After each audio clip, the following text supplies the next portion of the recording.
Halo semuanya, perkenalkan nama saya Kayla Zarapani dari SMP Perselangga 91. Di sini saya akan membahas tentang bentuk-bentuk kerjasama internasional.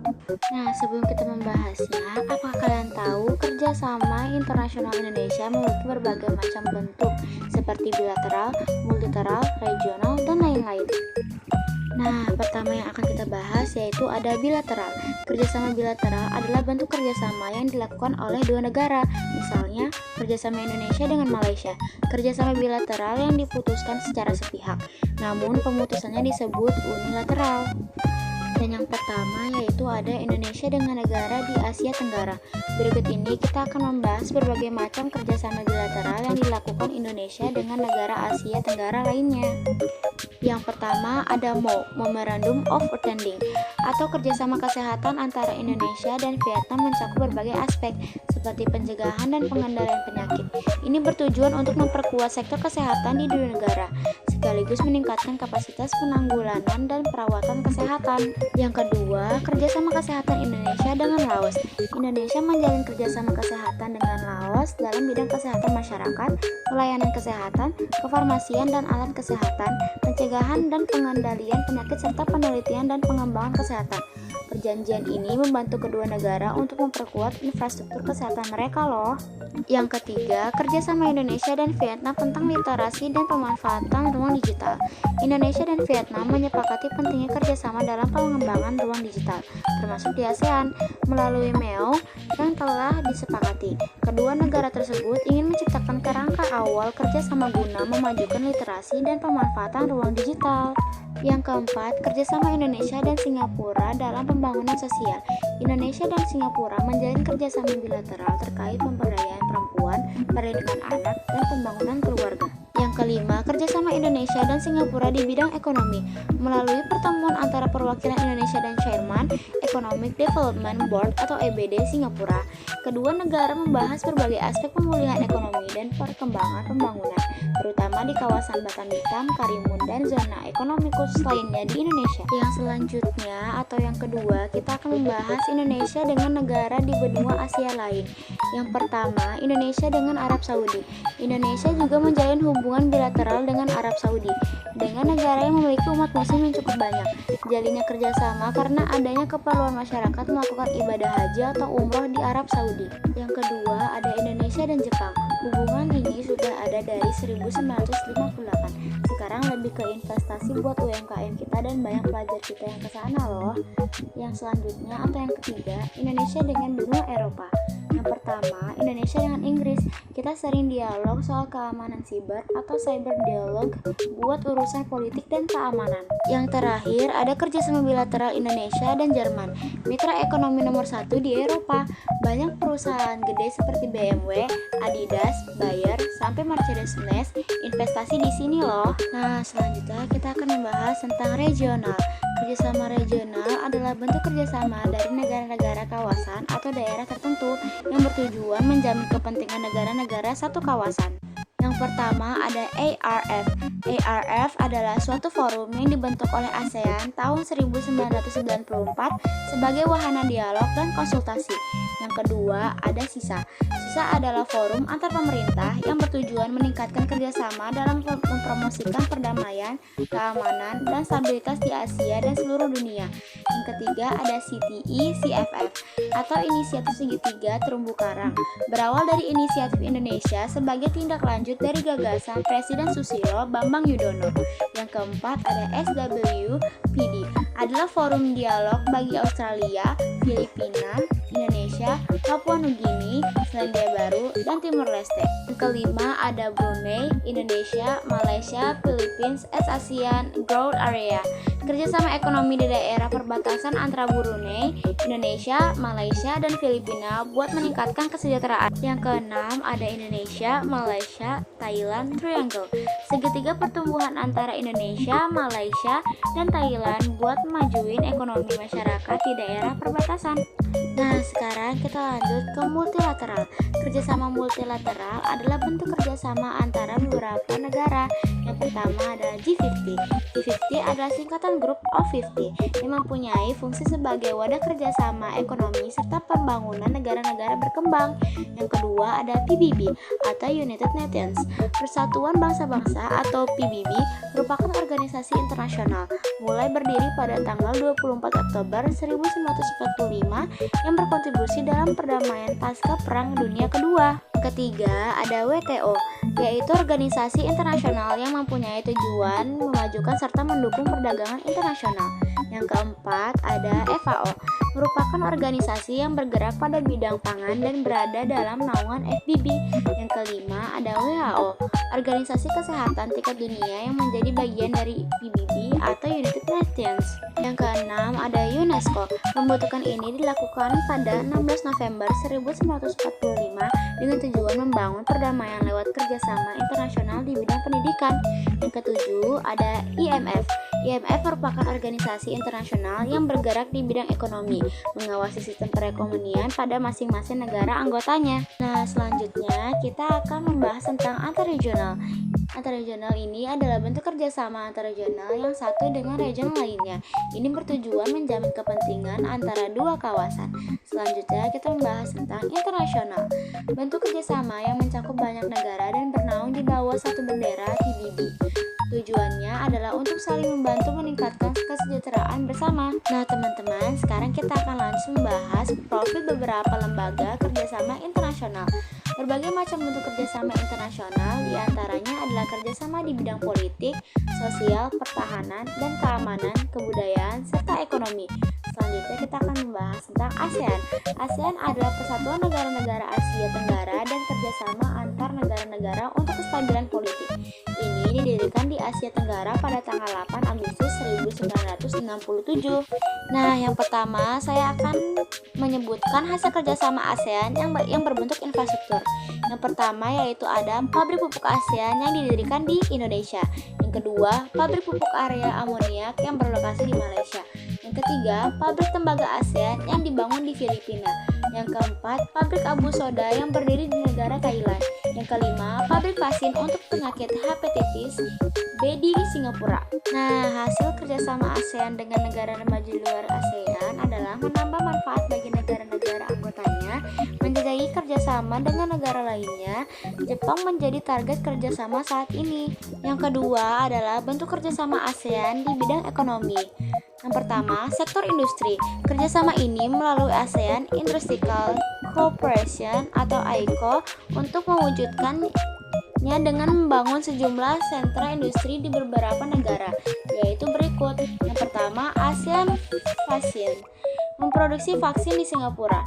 Yang kedua, ASEAN Urea Project, pabrik pupuk di Malaysia. Yang ketiga, ASEAN Aceh Fertilizer Project, sentra industri pupuk di Aceh, Indonesia. Yang keempat, ASEAN Copper Fabrication Project, pabrik industri tembaga di Filipina. Yang kelima, Rockshell Soda Ash Project, pabrik abu soda di Thailand. Yang kedua, cadangan pangan. Vietnam dan Thailand jadi lumbung padi utama ASEAN. Kalau ada anggota yang krisis pangan, mereka siap bantu suplai beras. Yang ketiga, kebijakan perdagangan bebas agar dagang antar negara ASEAN semakin gampang dan lebih murah lewat fasilitas yang khusus. Selanjutnya kita akan membahas tentang bentuk kerjasama di bidang politik. Bukan hanya di bidang ekonomi saja, ASEAN juga ada pada bidang politik, yaitu sebagai berikut. Yaitu pertama, pengiriman duta dan konsulat yang mewakili suatu negara. Kerjasama ini merupakan pengiriman perwakilan diplomatik antar negara anggota ASEAN untuk memudahkan komunikasi, melakukan hubungan internasional, serta berperan dalam menjaga stabilitas politik di kawasan. Yang kedua, membentuk perjanjian bebas dari nuklir. Perjanjian ini menandakan bahwa penggunaan senjata nuklir sangat dilarang di kawasan Asia Tenggara.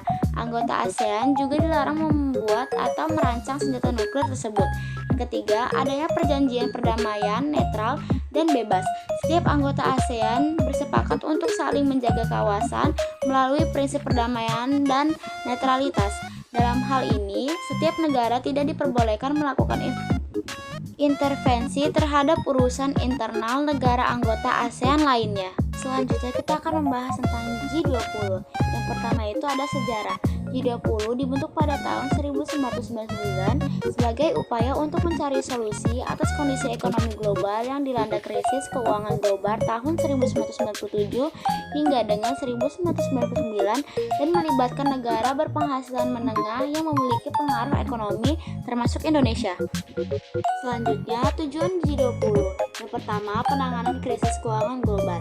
G20 berperan dalam mengelola tata kelola keuangan global pasca krisis 2008 melalui paket stimulus fiskal dan moneter yang terkoordinasi serta meningkatkan kapasitas pinjaman IMF.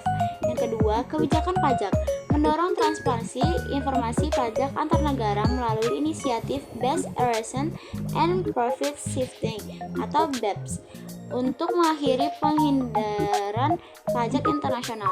Yang ketiga, ada penanganan pandemi COVID-19, memberikan penangguhan pembayaran utang bagi negara berpenghasilan rendah, melakukan injeksi pendanaan lebih dari 5 US triliun untuk pemulihan ekonomi, serta menghapus bea masuk untuk alat medis dan vaksin. Yang keempat, ada isu lainnya, berperan dalam isu perdagangan iklim dan pembangunan berkelanjutan. Nah, di sini saya akan menyebutkan keanggotaan G20. Yang pertama ada Afrika Selatan, Amerika Serikat, Arab Saudi, Argentina, Australia, Brasil, Cina, India, Indonesia, Inggris, Italia, Jepang, Jerman, Kanada, Meksiko, Prancis, Republik Korea Selatan, Rusia, Turki, dan Uni Eropa. Di sini saya akan membahas manfaatnya bagi Indonesia. Yang pertama, membuktikan resiliensi ekonomi Indonesia terhadap krisis di tengah pandemi. Yang kedua, bentuk pengakuan atas status Indonesia sebagai salah satu ekonomi terbesar di dunia. Yang ketiga, memberikan nilai tambah bagi pemulihan ekonomi dan kepercayaan masyarakat internasional. Yang keempat, Indonesia dapat mengorkestrasi agenda pembahasan global untuk mendukung pemulihan aktivitas ekonomi. Selanjutnya saya akan membahas tentang PBB. PBB lahir dari kekecewaan terhadap kegagalan Liga Bangsa-Bangsa dalam mencegah Perang Dunia Kedua dan mendorong upaya pembentukan suatu badan internasional yang efektif. Yang pertama, anggota Perserikatan Bangsa-Bangsa. PBB memiliki 193 negara anggota. PBB terdiri dari anggota asli yang menandatangani piagam PBB pada tahun 1945, serta anggota tambahan yang masuk kemudian berdasarkan persetujuan Majelis Umum PBB. Yang kedua, ada organisasi PBB Perserikatan Bangsa-Bangsa. A. Majelis Umum bertanggung jawab menjaga perdamaian dan keamanan internasional, memiliki wewenang memberikan sanksi ekonomi hingga pengiriman pasukan militer. B. Dewan Keamanan, arena debat utama di mana setiap anggota memiliki satu suara, berfungsi untuk pemilihan anggota dewan-dewan lainnya. C. Dewan Ekonomi dan Sosial, menangani isu ekonomi, sosial, pendidikan, kesehatan, serta mendorong penghormatan terhadap hak asasi manusia. D. Dewan Perwalian, mengawasi wilayah perwalian untuk mempersiapkan mereka menuju kemerdekaan. Saat ini tugasnya sudah banyak berkurang. E. Mahkamah Internasional, badan peradilan utama PBB yang menangani sengketa hukum antar negara berdasarkan hukum internasional. F. Sekretariat, dipimpin oleh Sekretaris Jenderal, bertugas mengurus administrasi dan menjaga kelangsungan misi perdamaian PBB di seluruh dunia. Selanjutnya kita akan membahas Uni Eropa. Uni Eropa terbatas di bidang perdagangan. Sejalan dengan pertambahan anggota, kegiatan ini berkembang tidak hanya di bidang perdagangan, tetapi di bidang yang lebih luas lagi. Contohnya perpajakan, perindustrian, pertanian, dan politik. Yang pertama, tujuan pembentukan organisasi Uni Eropa. A. Menjalin kerjasama ekonomi untuk memperbaiki taraf hidup dan memperluas lapangan kerja. B. Persaingan bebas, memajukan perdagangan dengan menjamin persaingan bebas dan keseimbangan perdagangan antar negara anggota. C. Penghapusan hambatan, menghilangkan rintangan yang menghambat laju perdagangan internasional. D. Perluasan hubungan, memperluas hubungan dengan negara luar anggota serta menciptakan keseragaman tarif dan kebebasan bergerak bagi buruh, barang, serta modal. Selanjutnya kita membahas struktur organisasi Uni Eropa. Majelis Umum atau Dewan Eropa beranggotakan 142 orang yang dipilih parlemen negara anggota. Tugasnya adalah memberikan nasihat, mengajukan usul kebijakan, serta mengawasi dan meminta pertanggungjawaban badan pengurus harian. B. Dewan Menteri memegang kekuasaan tertinggi dalam perencanaan dan pengambilan keputusan kebijakan. Anggotanya adalah para menteri luar negeri negara anggota. ketuanya dipilih bergiliran sesuai abjad dengan masa jabatan 6 tahun. C. Badan Pengurus Harian atau komisi, terdiri atas 9 anggota yang dipilih berdasarkan kemampuan dengan masa jabatan 4 tahun. Badan ini memegang kekuasaan eksekutif atau pelaksana, mengamati keputusan, dan memberikan usul atau kritik kepada sidang Uni Eropa. D. Mahkamah Peradilan, beranggotakan 7 orang dengan masa jabatan 6 tahun, berfungsi sebagai peradilan administrasi, pidana terhadap anggota komisi, dan peradilan antara negara anggota untuk menyelesaikan perselisihan atau konflik perjanjian internasional. Nah, terakhir yang kita bahas adalah keanggotaan Uni Eropa. Pada tahun 1999, masyarakat Eropa hanya mengenal satu mata uang yang disebut European Union. Perjanjian yang dilakukan Eropa harus beberapa kali mengalami amandemen. Ini berkaitan dengan bertambahnya anggota. A. Negara tersebut berada di kawasan benua Eropa. Negara tersebut harus menerapkan prinsip-prinsip demokrasi, penegakan hukum, dan menghormati hak asasi manusia atau HAM. B. Bersedia menjalankan segala peraturan perundang-undangan Eropa.